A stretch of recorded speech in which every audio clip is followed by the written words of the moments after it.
ଜାନୁଆରୀ 26 ବା ଗଣତନ୍ତ୍ର ଦିବସର ଭାଷଣ। ସମ୍ମାନନୀୟ ସଭାପତି, ପୂଜ୍ୟ ଗୁରୁଜୀ, ଗୁରୁମା ଓ ବିଜ୍ଞ ବିଚାରକ ମଣ୍ଡଳୀ ତଥା ଏଠାରେ ଉପସ୍ଥିତ ଥିବା ମୋର ଛୋଟ ବଡ଼ ଭାଇ ଓ ଭଉଣୀମାନେ, ସମସ୍ତଙ୍କୁ ଗଣତନ୍ତ୍ର ଦିବସର ଶୁଭେଚ୍ଛା ଓ ଅଭିନନ୍ଦନ। 1950 ମସିହା ଜାନୁଆରୀ ମାସ 26 ତାରିଖରେ ଭାରତର ନୂତନ ସମ୍ବିଧାନର କାର୍ଯ୍ୟକାରୀ ହୋଇଥିଲା। ସେହି ଦିନକୁ ସ୍ମରଣ କରିବା ପାଇଁ ଆଜି ଆମେ ଏଠାରେ ଏକତ୍ରିତ ହୋଇଛୁ। ଏହି ଦିନ ଆମ ଦେଶ ପାଇଁ ଏକ ଐତିହାସିକ ଦିନ, କାରଣ ଏହି ଦିନ ଭାରତ ଏକ ସ୍ୱାଧୀନ ଗଣତାନ୍ତ୍ରିକ ରାଷ୍ଟ୍ର ଭାବରେ ପ୍ରତିଷ୍ଠିତ ହେଲା।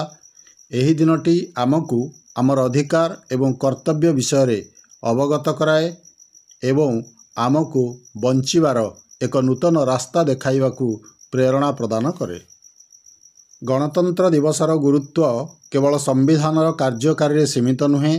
ଏହି ଦିନ ଆମକୁ ଆମ ଦେଶର ମହାନ ସ୍ୱାଧୀନତା ସଂଗ୍ରାମୀମାନଙ୍କର ସ୍ମୃତିଚାରଣ କରାଇଥାଏ, ଯେଉଁମାନେ ସେମାନଙ୍କର ସଂଘର୍ଷ ଏବଂ ବଳିଦାନ ମାଧ୍ୟମରେ ଆମକୁ ସ୍ୱାଧୀନତା ଦେଇଥିଲେ। ଭଗତ ସିଂ, ଚନ୍ଦ୍ରଶେଖର ଆଜାଦ, ସୁଭାଷ ଚନ୍ଦ୍ର ବୋଷ, ମହାତ୍ମା ଗାନ୍ଧୀଙ୍କ ଭଳି ମହାନ ବ୍ୟକ୍ତିତ୍ୱ ଆମ ଦେଶର ସେବା ପାଇଁ ସମ୍ପୂର୍ଣ୍ଣ ନିଷ୍ଠା, ବଳିଦାନ ଏବଂ କର୍ତ୍ତବ୍ୟ ପାଳନର ଶିକ୍ଷା ଦେଇଥିଲେ। ଏହି ମହାନ ବୀରମାନେ ଆମକୁ ବୁଝାଇଲେ ଯେ ସ୍ୱାଧୀନତା କେବଳ ଏକ ଅଧିକାର ନୁହେଁ, ବରଂ ଏକ ଦାୟିତ୍ୱ ମଧ୍ୟ।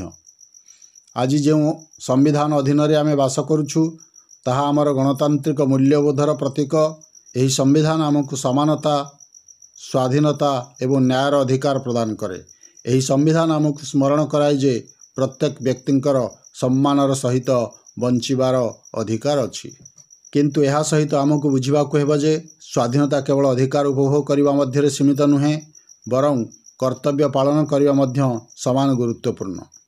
ଆମର ସମ୍ବିଧାନ ଆମକୁ ସଠିକ୍ ଦିଗରେ କାର୍ଯ୍ୟ କରିବାକୁ ପ୍ରେରଣା ଦିଏ, ଯାହାଫଳରେ ଆମେ ଆମ ସମାଜରେ ସକାରାତ୍ମକ ପରିବର୍ତ୍ତନ ଆଣିପାରିବା।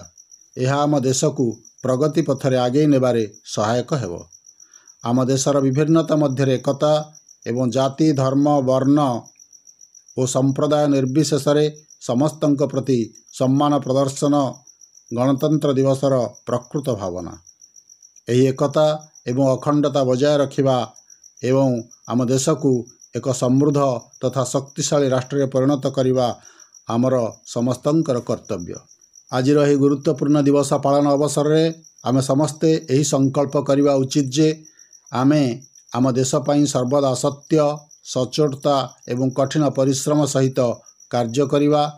ଆମେ ଆମ ଦେଶର ଏକତା, ଅଖଣ୍ଡତା ଓ ସାର୍ବଭୌମତାକୁ ବଜାୟ ରଖିବା ସହିତ ଏହାର ପ୍ରଗତିରେ ସହଯୋଗ କରିବା।